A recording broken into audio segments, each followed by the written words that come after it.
नमस्ते बच्चों, online class में आपका स्वागत है। आज मैं अजय सर आप लोगों को 9 क्लास का क्षितिज भगवान का काव्यखंड का दूसरा अध्याय बाघ बताने जा रहा हूँ, जिसकी पहली पंक्ति है। रस्सी कच्चे धागे की खींच रही मैं नाव, जाने कब सुन मेरी पुकार, करे देव भवसागर पार। पानी टपके कच्चे सकोरे, व्यर्थ प्रयास हो रहे मेरे, जी में उठती रह हुक, घर जाने की चाह है घेरे। प्यारे बच्चों, इस पंक्ति के माध्यम से कवित्री कहना चाहती है कि हमारी यह जीवन रूपी नौका को कमजोर और नासवान कच्चे धागे की सांस रूप रस्सी से लगातार खींच रही है।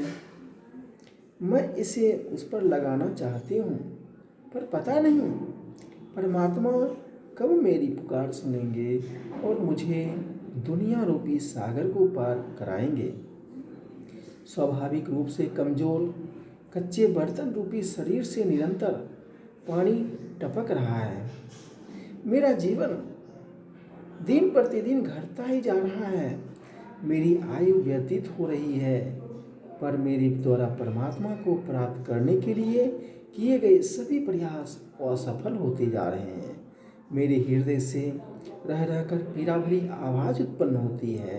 परमात्मा से मिलने और इस संसार को छोड़कर वापस जाने की इच्छा बार बार मुझे घेर रही है, पर वह इच्छा चाहकर भी पूरी नहीं हो पा रही है। प्यारे बच्चों, दूसरी पंक्ति है।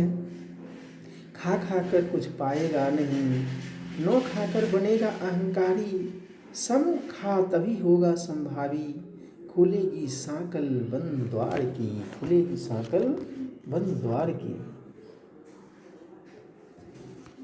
इस पंक्ति के माध्यम से कवित्री कहना चाहती है कि मानव परमात्मा को प्राप्त करने के लिए तरह तरह के आडंबर रचता है, पर उनसे परमात्मा की प्राप्ति नहीं होती है। परमात्मा की प्राप्ति तो मानव की चेतना के अंतःकरण से संभावी होने से प्राप्त होती है। उसके बाद की पंक्ति है। आई सीधी राह से गई न सीधी राह, सुसुम सेतु पर खड़ी थी, बीत गया दिन आ, जेब टटोली कौड़ी न पाई, मांझी को दो क्या उतराई। अरे बच्चों, इस पंक्ति में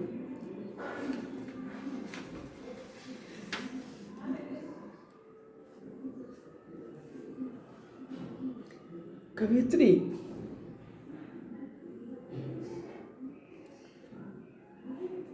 कहती है कि परमात्मा जब मानव को धरती पर भेजता है तो वह साफ स्वच्छ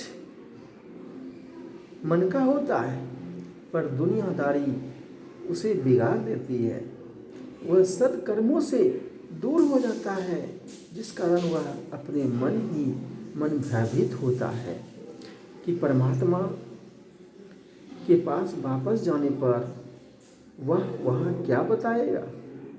भव सागर से पर जाने के लिए सद्कर्म ही सहायक होते हैं। इसके बाद की पंक्ति है।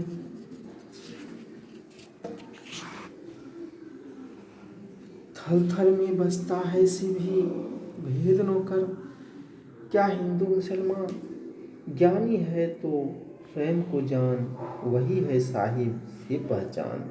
प्यारे बच्चों, थल थल में मतलब क्या होता है? प्रत्येक स्थान। शिव मीन्स क्या होता है? शंकर भगवान। स्वयं को जान मीन्स क्या होता है? अपने आप को पहचान।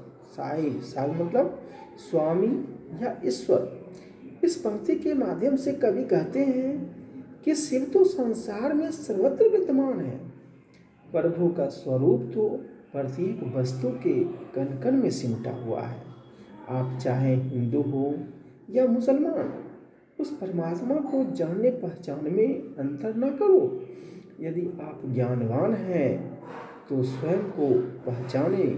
स्वयं को पहचानना ही परमात्मा को पहचानना है, क्योंकि परमात्मा ही तो आपके जीवन के आधार हैं।